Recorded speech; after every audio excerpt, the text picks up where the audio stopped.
Welcome to Tenor Tech, where I solve the problems you didn't even know you had. You begin by preparing both devices. This matters because low power or distance causes pairing failures. On the watch, open Settings and choose Bluetooth. On the phone, enable Bluetooth in System Settings and open Garmin Connect.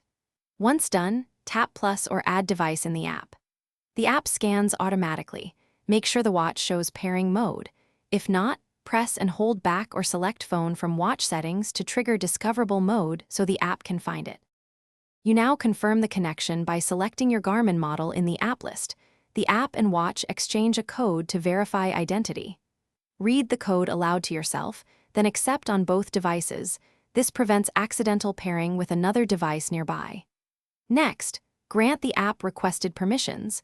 Notifications and location are necessary for live tracking and smart alerts. If you see a firmware prompt, allow the update.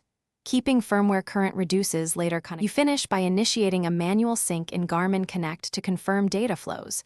Check that steps, heart rate, and notifications appear. Then customize notification preferences and sync intervals. This controls battery use and alert behavior. If pairing fails, try the 1-minute rule. Toggle Bluetooth off on phone, reboot phone and watch, then forget the device in phone Bluetooth settings and re-add via app. This clears cached keys and typically resolves most stubborn connection issues without deeper intervention.